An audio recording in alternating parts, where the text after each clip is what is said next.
Yo, what's going on, everyone? It's your boy Ben and JV from JBM Sports Media, and here today we're going to be continuing our MLB season projection series. We've already done the Nationals, we've done the Brewers, we've done the Yankees, and now we're going to go into questionably could be the best team in the league. You guys are seeing it right here, the Colorado Rockies. JV, before we get into this lineup, this rotation, this bullpen, and obviously giving our over, under, and win totals. Actually, we're also going to be doing going into like their prospects, seeing if they're going to have any prospects coming up. So before we get into that, obviously we all know the atrocious year that the Rockies had last year. They did bring some additions though that we're going to get into. What are your thoughts about this lineup? Looking at it first glance. That's all I can say. It's a deep breath. It's a sigh. It's another long season. Let me tell you something. I just it's really a shame that they play in the NL West. It's almost like they're just never going to see a wild card. They're never going to see a division for at least the next 15 years. That's how it feels. I mean, this Dodger team is too good. The Diamondbacks and the Padres could literally be mediocre. The Giants could be mediocre, and it'll just be anything better than what the Colorado Rockies could put out there. I just don't see how that fan base is going to be at all excited. I mean, you have Mickey Moniak in the third hole. I mean, do we even break this down? I mean, poor Ezekiel Tovar. He's like the budding shortstop there, the budding prospect that it's come up, and he looks good. Hunter Goodman's obviously another guy, and they signed Willie Castro. That seemed to be a huge piece. So I'm not really expecting a lot from this Colorado Rockies team. Good luck to that pitching staff. Michael Lorenzen's their best pitcher. I mean, it's gonna be tough. Yeah, we'll get into the pitching in a second. Looking at this lineup and trying to find the pick some bright sides real quick. Hunter Goodman obviously had a great year, phenomenal year. I had him in fantasy actually. He was the all-star for the Rockies, their lone participant, and it wasn't like one of those that he didn't deserve it. He actually did deserve it. He balled out. He was literally questionably him and Tovar, their only bright spots offensively in this offense. Mickey Moniak did have like a resurgent type of year compared to what he was doing in Anaheim. So I'll mention that. Will Hunter Goodman be able to replicate what he did last year? We're going to have to see, bro. We're going to have to see because he had a very good year. Does the ballpark help him? Obviously. Brennan and Willie Castro, good utility bat. But once you go into like Brenton Doyle, I know he has great defense, but offensively, he strikes out way too much. Edward Julian from the Twins. I mean, that's a flyer right there. Tyler Freeman, I know they got him from Cleveland in that trade with Nolan Jones about a year ago. I mean, this lineup still has some holes. McCarthy, they did bring from the D-backs in that trade. But, man, I mean, it's tough. It's tough because they need a little bit of more, not a little bit, they need a lot of more depth in this lineup where I could feel at least confident in the team. Obviously, they're going through this new regime change. They have Paul DePodesta, their new president of baseball operations, which is a big thing. He was the guy that basically got the Moneyball movie made after him with the Oakland A's. So could he do the same thing with Colorado? God, they're probably hoping so, but it's going to take some time. It's going to take a lot of time. But as much as we could talk about this lineup, it still has its plus, like you mentioned, Tovar. I think is a very underrated shortstop in this game, actually. And, you know, we could talk very, I would say, not highly of the lineup, but not highly as we talk about their pitching right here, that we're about to get into right now. Their starting rotation, their starting five concludes with, at their ace is still Kyle Freeland. Again, Michael Lorenzen, Jose Quintana, Chase Dollander, who I do like, and Tomoyuki Sagano, who actually allowed the most home runs in the league last year, and now he's going to go pitch in Coors Field. So we'll see how that happens. One bright spot in their bullpen, I do think. They have two bright spots. Three actually. I think their bullpen honestly has some decent arms. Victor Bodnik from the Team Mexico, he had a pretty good year last year. Jimmy Herget as well. And Seth Halverson, he has a good fastball. But other than that, they got Brendan Bernardino, Keegan Thompson on waivers, Antonio Senzatella. Now we're talking jobbers, unfortunately, at this point. But when you look at this pitching, JB, where does your mind go immediately? My mind goes trouble.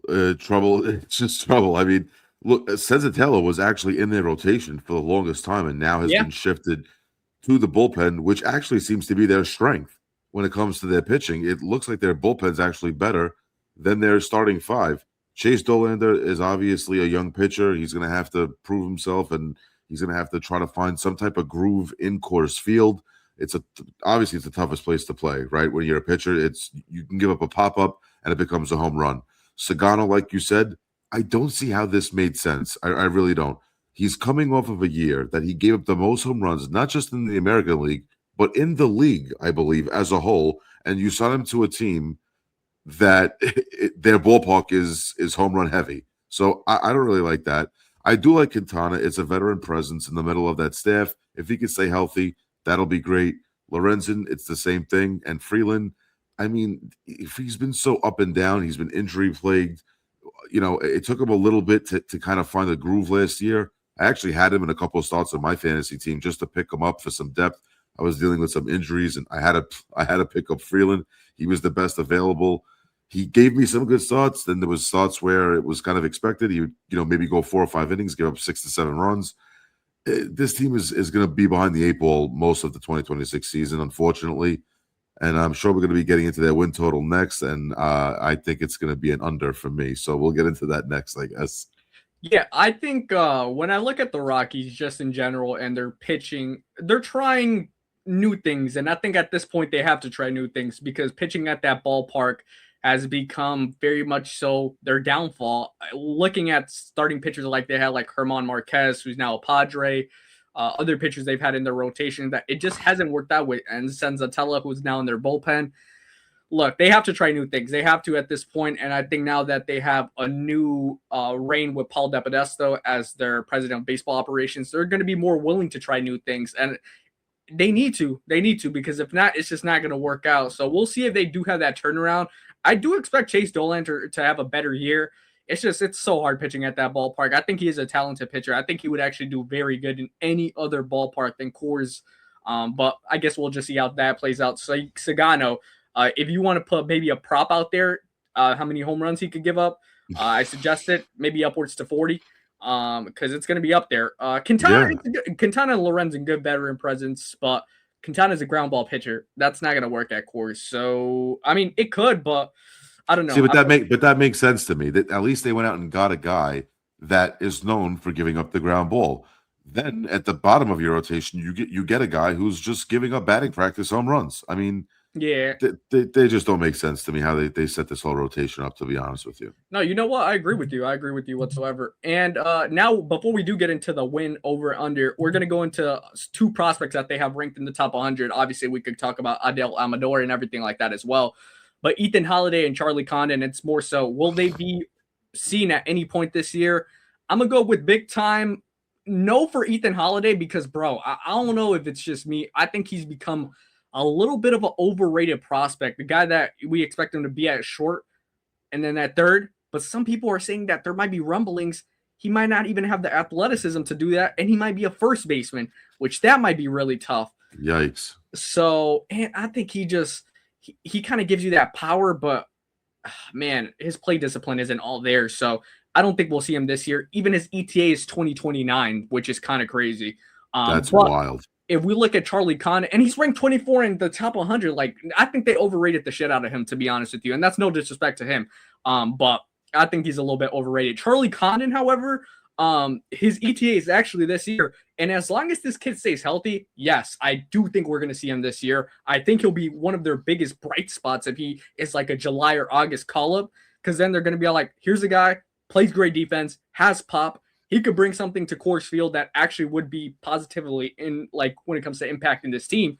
So that's just something I want to bring up when it comes to these two players that they do have ranked in the top 100. Guys, like I said, Adel Amador, it's potential we could see him at second base this year for the Rockies, but I'm more so talking about these two. And I think Ethan Holiday is more than a few ways away. But it'll be interesting. But, there's two other names there's two other pitching names that, since just to add to what you were doing here with Condon and Holiday being in the top 100, they have Sean Sullivan and Gabriel Hughes that may be actually slated to pitch in 2026. Those are the two top pitching prospects that we could see. So there you go. Hopefully, if they do well in spring training, and I don't think they're going to make the team yet. They'll probably wind up in the minors and try to get their feet wet there. But if they do well enough, you may see those two names actually highlighted in their rotation. I wouldn't be surprised at that point. Like I said, trying out everything at this point, balls to the walls. And now it's time that you guys what you guys have been waiting for more so, and that is the Colorado Rockies regular season win over under presented by FanDuel. FanDuel, please sponsor us. I'll beg again. I think it'll be a positive decision for you guys. We'll milk it. Trust. We win. We lose a lot, but we love your app. So here we go. Over under. The line is set at 55.5. Actually, it's favored to go over. JV, where are you going with this? This is tough because I feel like 55 seems like the perfect number, and obviously they got to throw the half in there just to throw a wrench into the game and make you feel like you got to pick one. I'm gonna say that they win 58 games. I'll say that they just make it. They win 58 games, and it's gonna be another brutal season. But I could see them. I could see them being a spoiler a little bit. A couple of season series where they take 2 out of 3 when they weren't supposed to. I could see that actually happening. A team that maybe plays down, to their talent and to their opponent. Right. I could see someone maybe just slacking off one weekend and they lose 2 out of 3 to the Rockies and we laugh about it. So I see them getting a couple more wins than this projection. Obviously not much, but I'll go 58 for the Colorado Rockies this year. All right. I want to go over. And I think the only thing that's stopping me is last year they had 43 wins in the regular season, the worst record. Could I see them jumping 13 wins like in that frame? And I think they have made additions, and there are bright spots with bringing in guys like Willie Castro, Quintana, Lorenzen. I just don't know how. And like I said, the bullpen is not the worst. It's just obviously the disadvantage of pitching there at Coors Field. It's Right. tough. You're going to get a lot of baseballs that get pissed out of there, to be honest with you. Yeah. So I actually will also go over. I have faith that they're barely going to clip the line at maybe 56, 57, straight off right there. I think they're barely going to do it, but it's going to be super tough. And I think it's going to come down to maybe the last week of the season when they do it.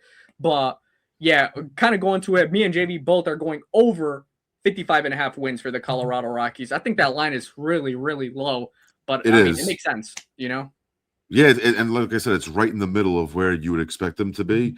Would I be surprised if they win 51 games and they only get 8 more wins than they did last year? Absolutely not. But I'm going to hope that with some of those starting pitches that they have, the veteran presence, they could get some good outings, and maybe that offense, they have a good couple of weeks where they string along some wins that we didn't expect them to get, and they could eclipse the over. So I'll go with 58 wins for the Colorado Rockies in 26. Yes, and if I had to put a final number, I'm going to go with 56 exactly. So they barely clipped that over for me. 56 wins for the Colorado Rockies. If there's any Rockies fans, we apologize for this video, but we do want to hear your guys' thoughts and opinions in the comment section. Even if you guys aren't Rockies fans, just a fan of the game of baseball, let us know what you think about the Rockies this season. As always, subscribe here to JBM Sports Media as we continue this series until opening day. Make sure to follow us on TikTok and IG as well at JBM Sports Media. Until the next time, we'll see you guys later. Peace.